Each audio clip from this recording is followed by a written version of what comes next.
Well, I was hoping you guys were going to come back, since I know how much all you all want to know about what episodes did I really hate from season 6. And let me tell you, there's a shitload of them I really despise. Even I'll give you my dishonorable mention on them too.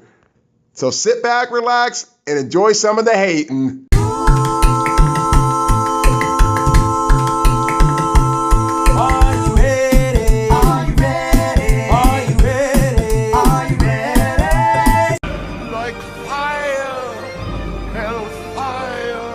The Hurt Lockers.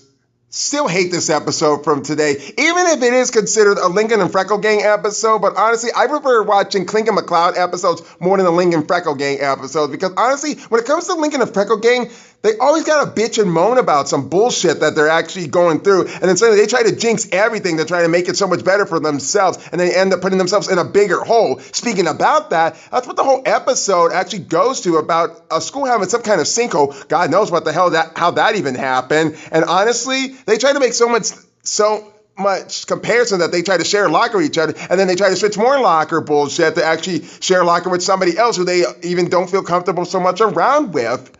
Because episodes like this, Too Cool for School, No Bus, No Fuss, How the Best Was Won, or even Broadcast Blues, it's simply a Lincoln and the Freckle Gang no-brainer episodes. And the principal doesn't do shit very much either, because when they reopened the sinkhole, which they didn't intentionally actually do, it's thanks to the actual cheerleaders that Lynn and her friends were up against, made them open that sinkhole, and they got blamed for it, which they didn't intentionally meant to actually make that happen. I don't know why she puts the blame on mostly them. I don't know. I guess I could just say that so much the Freckle Gang, they always call shit around the middle school. That's as Chandler does. I really don't like how they're making Lincoln and the Freckle Gang look even more dumber in further episodes and in further seasons. And I hope Kara can actually shed some light into the actual group. Like fire, hellfire. I can't. Do I even need to show you guys what's wrong with this episode? Because you really can't be too blind to actually know about it. Especially about Lisa's fear about getting her eyes messed up when she's actually totally going blind, when really it raised a bunch of red flags with this episode. Especially if you remember seeing an episode called Making the Grade, when she actually fixed her own eyes, when she could actually see without her glasses. I mean, honestly, did the writers and directors suddenly forgot that episode even exists? That there has been so many times that Lisa can actually be seen without her glasses, and she can actually see that she's fine. So basically, in short terms, it's another pointless Loud House episode, along with Blinded by Science.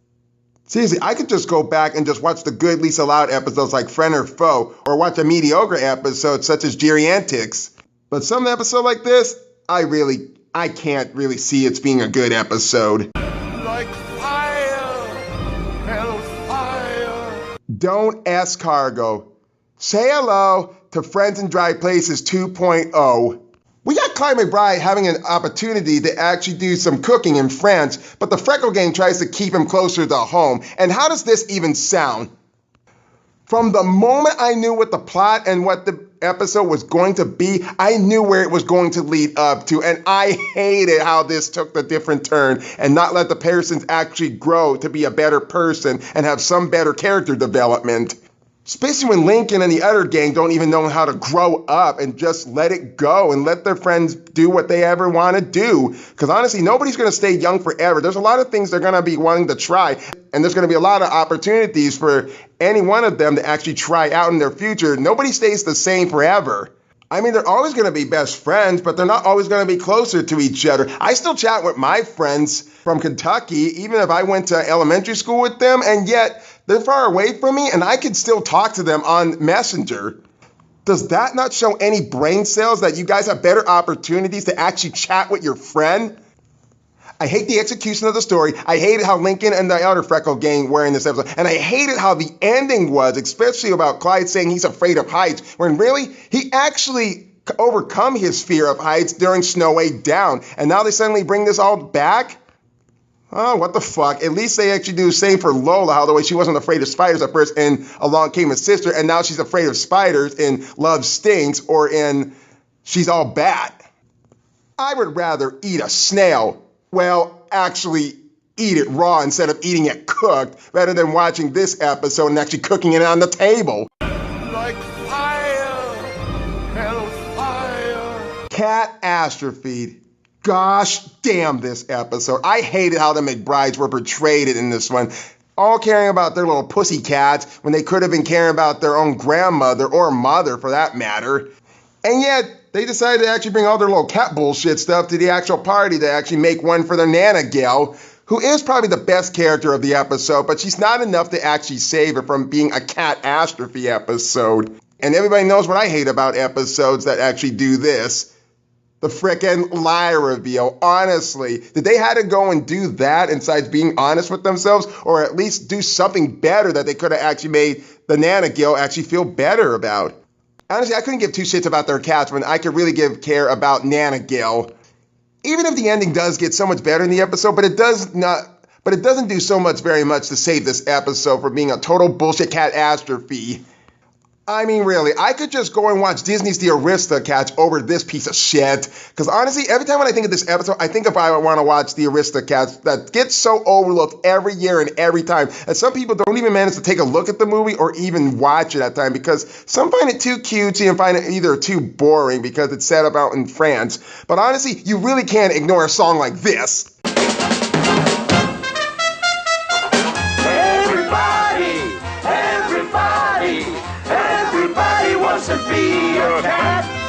But that's besides the point. I insist that you watch Disney's The Aristocats over this catastrophe of an episode. Like fire, hellfire. Crash Course. Why in the fuck do we gotta torment Lori and feature more episodes? Every time when the Loud siblings gotta complain or gotta make something even think that's gonna be so much better for Lori, they make her even look even worse. I mean, seriously, how many of them actually don't even know how to play golf, especially when they play little putt golf in Hole in Wonderland? I mean, seriously, how does anyone not even know how to actually know how golf even works, especially on Lisa's half? And what's even worse about it is that when the fact that they try to pretend to be Lori, Coach Niblett doesn't even have the brains to actually know that it's not even Lori, that it's actually a bunch of kids in a fucking trench coat. I swear, episodes like this, Stroke of Luck, and Homeward Bound makes me so much pity for Lori instead of her siblings, because honestly, they're making her even look worse. As stupid as they come across in these episodes, and I was extremely pissed off about the way how they almost sabotaged Lori and her reputation at Fairway University, kind of like how Lenny almost did it with Don't You Forget About Me. I despise episodes that actually do this kind of bullshit over and over again, where the siblings don't have no brains. They think that somehow that it's going to make somebody even look better when they're kind of making it think like they're going to do something even worse to themselves. And with that much likely being said, they actually manage to make themselves look like fools and actually have Lori get extremely pissed off, which thank God that she actually did that in Homeward Bound with them. What? Explain now! I understand that they were trying to be so much helpful, but you gotta be telling me how smart you have to be to actually know how golf even works. And even in Homeward Bound, they became so much selfish that they think Lori is actually gonna leave them so much for good. But honestly, you don't have a choice. She's an actual grown woman. She has her own decision about where she needs to go. She's in college. It's her life. None of you guys can't even control that. It's so fucking stupid of you guys to actually act like your dad about how the way he was acting in school. Episode like this should have been called Crash and Burn, Die and Course. Like fire, hellfire. Time Trap. I don't know what the fuck they were thinking when they actually did this episode. It's like they didn't even care about so much the show anymore. Like they just say, we don't care what episode it is. We just need to get it out of the way and just make an episode about anything that doesn't make fucking sense. Because not only did this episode special completely destroy the Loud House character's development, but it also destroyed the aspects of the show of being so much grounded to earth with time travel. I mean, seriously though, get a load of this. When the kids actually break a priceless vase that their mom and dad got for their wedding gift, they decided to go back in time to fix everything.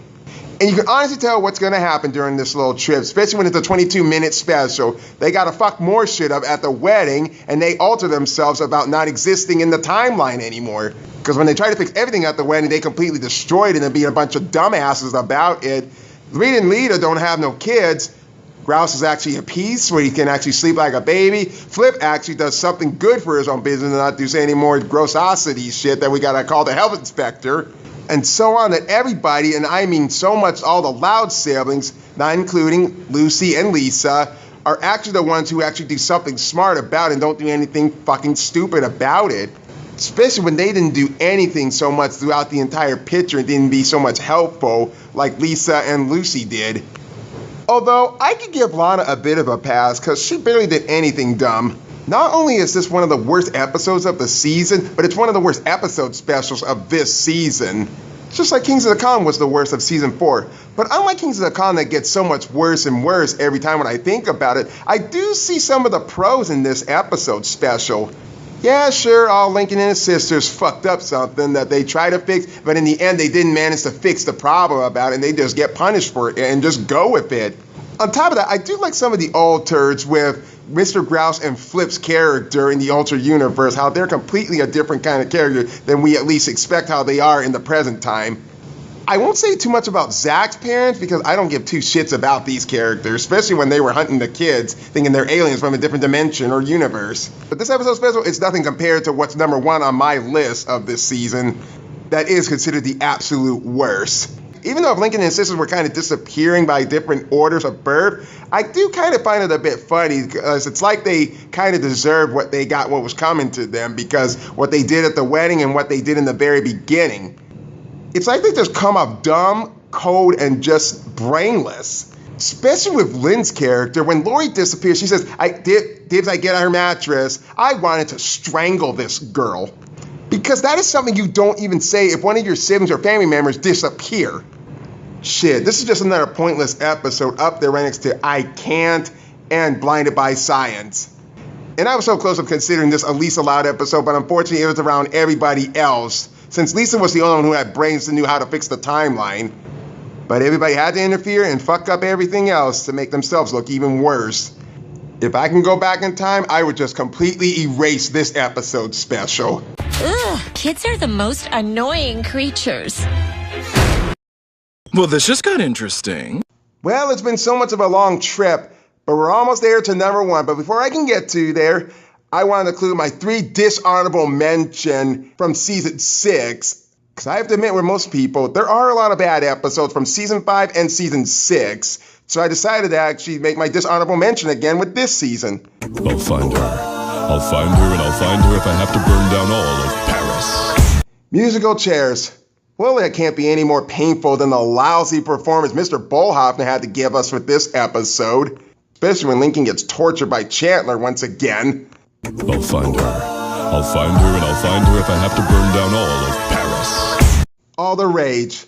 I don't know why Clyde gets so furious anytime when they gotta play dodgeball, especially when it comes to the Freckle Gang has to use him to actually win every single dodgeball game. I barely see Clyde gets this much rage build up inside him, because usually he's the pessimistic kid. But with so much of the bad rage with this episode gave us, I got so much all the rage I'm getting ready to say for number 1 on this list. I'll find her. I'll find her and I'll find her if I have to burn down all of Paris.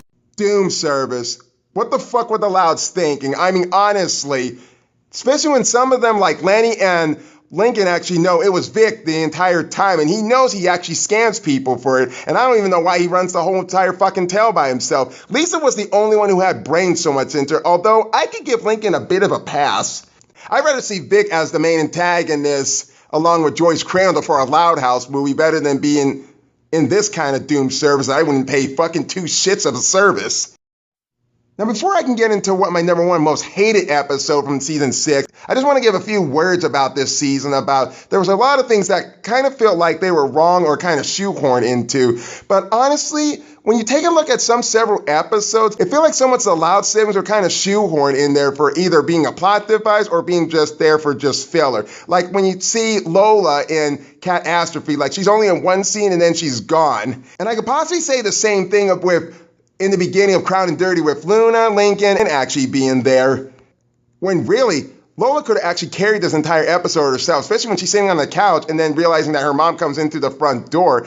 I mean, it's really so much bad as how the way they did it with Lincoln in season 4, when they shoehorned him in the episodes where he wasn't even needed for it, where you could just actually take him out of it and just replace him with somebody else. Such is the case with Deep Cuts, A Mud Above, A Grave Mistake. Episodes that show that kind of stuff really doesn't make more sense to actually add a character in for pointless filler. Such is the case when you look at Lisa in Stroke of Luck when she wasn't even needed for that episode, or Lynn not even being needed for a short time in the episode in Food Courting.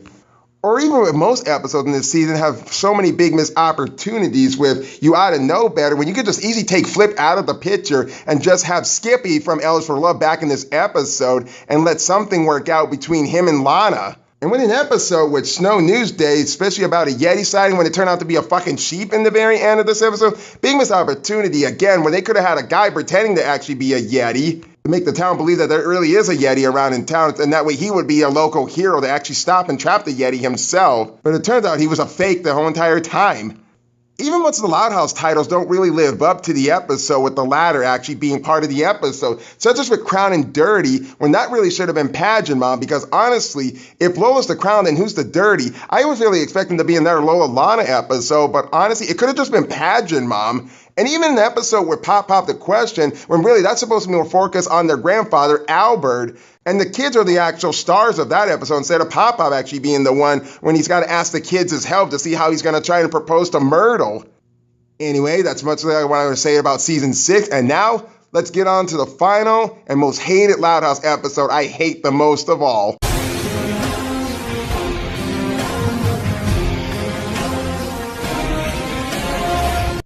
And now, ladies and gentlemen, the moment everybody has been waiting for.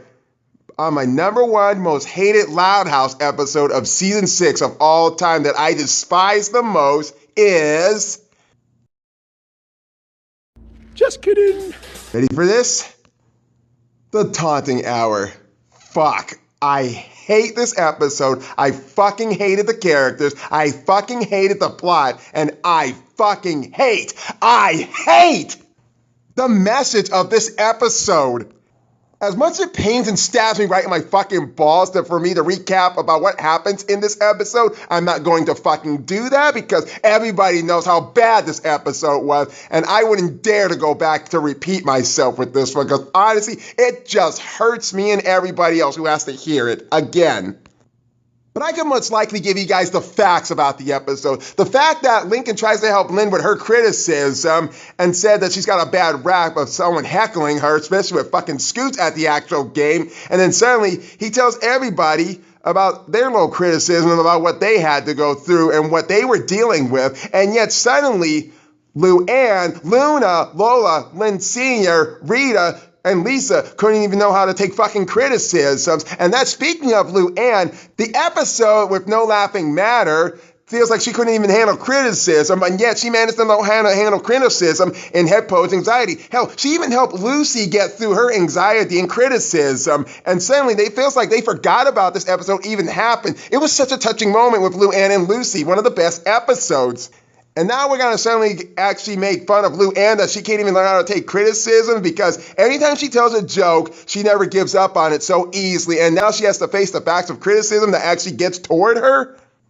As bad as they did to her character, she is nothing compared to how the parents were handled in this episode, especially about when they're adults, when they're supposed to even help their children get through criticism, because I was expecting a lot more out of this episode for Lynn Sr., Rita, and Lincoln to help Lynn with her criticism, and somehow I would have actually gave it a half-assed good episode. And I say half-assed because, honestly, I would barely even give two shits about the episode. I would actually have it somewhere in the yellow zone, but nope. So much when Luann, Luna, Lola, Lynn Sr., and Rita actually get heckled so much, right? They actually confront Link and get angry at him because they didn't even know how to handle their own fucking criticisms. And one of them calls him a fucking life ruiner. I said, fuck you. Honestly, what kind of parent would actually call their kid that? You think the fucking coyote would actually have a bad time not even trying to catch the roadrunner, so why even bother? Oh, okay. So to put this actually nicely, I would rather skip this episode rather than just watch it again, as bad as I didn't want to watch No Such Luck. Because honestly, the fact is that so many people or people on the fandom would actually say that it was the parents' fault, that how they treated Lincoln, how they would totally say that they would disown him when they call him a life ruiner. When seriously, Lincoln was the one who actually brought up their criticisms about it, when somehow I think he should have never done it so much, but honestly, it felt like the parents didn't learn anything about knowing how to handle their criticism, especially when they're becoming adults at times. So I'm really not trying to defend Lincoln, and I'm not trying to defend the family either. I just think most people need to start learning how to handle their criticism so much badly, whether it's actually a good thing or somehow they're actually doing it as a bad way because they have nothing better to do. Kind of like Chandler, for instance. And I'm way too damn surprised that Lincoln decided to tell him about how he gets criticism or heckled by Chandler, and yet none of them didn't do anything about it, like punish this little bastard or something. So pretty much I can actually almost kind of blame the parents for what they actually did and what they said to Lincoln, because it felt like so much, half his family doesn't even know how to handle criticism so much, because it's not like they don't even want to try to grow up as a character, you know? And that's saying so much considering Andrew Brooke wrote this and the director don't even know how to handle criticism. Because the fact you can either take someone's word about the criticism, about doing something different with your videos or doing something with your lifestyle, or the fact when someone actually trolls you and say that you're weird and annoying, you can actually just completely ignore them and not take their word about it. And I've had a lot of bad criticism back in the past, especially when this episode came around, and nobody doesn't even know how to take a hint to actually do something better. So I want to completely forget about this fucking episode. In fact, I wanted to forget about it and just throw it away in the, I don't know, there were still many things that got me so much frustrated, a lot more than Kings of the Con and no such luck. Because mostly everything in this episode was not very well executed. The characters are pretty much dumbed down to the bone, as they couldn't even learn how to take criticism in the right kind of way. Even the moral was actually so much dumbed down. It's like anybody's going to learn anything about this. Because being criticism by some hecklers that actually can torment you with some of the words that can be actually heard, and along with this kind of episode, I want to strangle this episode so much. So pretty much you can just fucking skip this episode and pretend like it never even exists. Then again, it will kind of stay with you until it haunts you for the rest of your days. I am so grateful I actually got through all of these worst episodes from season 6. And now, let's see what else can I actually move on when I get done with season 7 and season 8. If season 8 does have some bad episodes that I can actually get as 7 of them. Burn it.